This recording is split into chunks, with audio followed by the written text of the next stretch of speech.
Wow, I really appreciate how Pastor Rick really frames this decision that we have.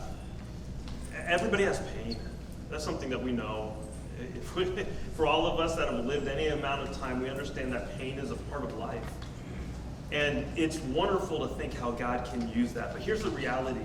Not everybody with pain ends up better because of it.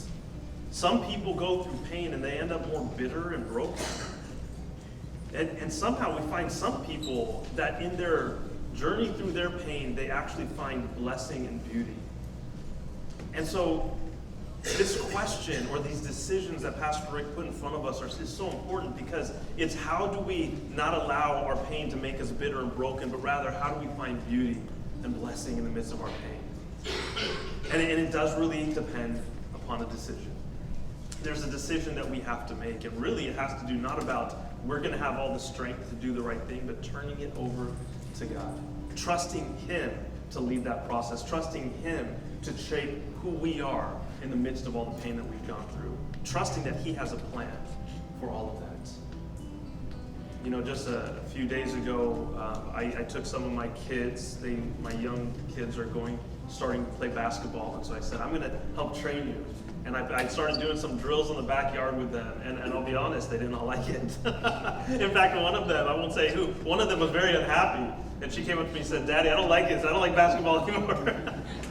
And I talked with her, and I said, look, as your father, I love taking you out to get ice cream and going to amusement parks and just sitting down and watching something fun with you. I love that. I wish I could do that all the time. But if that's all I did with you, you wouldn't develop any character.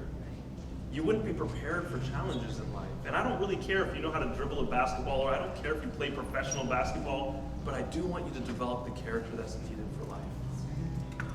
And it was really interesting. The next day, she was the first one out there, and she was the most excited. Because what she had done is she had chosen, I trust my father that he's trying to do something good in my life. And for all of us, we have that choice with a Father that's far greater than me, who is perfect, who understands it all, who says, will you trust me in the midst of the pain? I know you don't like this, but I want to develop something beautiful despite this. And the pain is not something that's good. Sometimes a lot of the pain is not saying that the pain is good, but God can use it for good.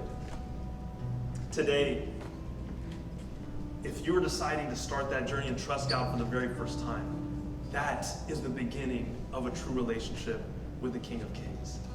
And that is amazing. If you prayed with Pastor Rick, if you're deciding in your heart right now, I want to follow God, I want to live for Him, I'm going to trust Him with my pain, I'm going to follow Him, then congratulations. That is the start of your new life. And that's beautiful. And let's all take out this connection card.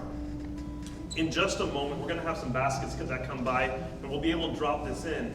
But I want to know about it. When we make that decision, we got to share that with somebody.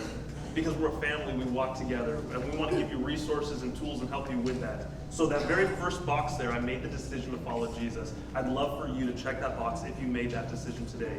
When the basket comes around, you can drop that in. If there's anything else in terms of resources, information, if you have a prayer request, write it down.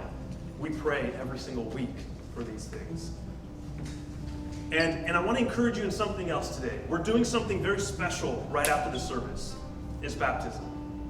We're going to be right outside. In fact, I invite all of you to come join and celebrate, because it's special for every person involved. It's special for the person who says, I want to be baptized, and it's special for the people who go and celebrate with them. Baptism it's a symbol of that decision we were just talking about. It is a symbol of saying, I am choosing to put it in God's hands. God is the one who has done everything. He has made me clean. He has forgiven me of all my sins. He has made me an adopted son or daughter. But I'm going to do my part and say, God, I trust you. That's what baptism is. It's not I've figured it out. It's not I've made myself right. It's not that I've become perfect. It's God, I trust you. So if you've never been baptized, let this be the day that you declare that in front of your church family. You declare it in front of all of your doubts and fears and say, I am a child of God. We're going to celebrate today, right after the service. So if you want to know about that, you can go right outside to the table, and you can go ahead and get information. We have a shirt for you. We have shorts. We got the towels. We got everything. There's no reason not to do it. We're going to be celebrating. So if you've been baptized, come out to our backyard patio, and come join us because we are going to be celebrating what God has done. Let me tell you some of the stories. I've even heard some just this morning, people tell me why they're getting baptized. God has done miracles right here, guys. God has transformed lives. There is new hope and there is new life because we have a God and a Father who has led us through all sorts of pain, but he is doing beautiful things through all of that. So let's go ahead and stand.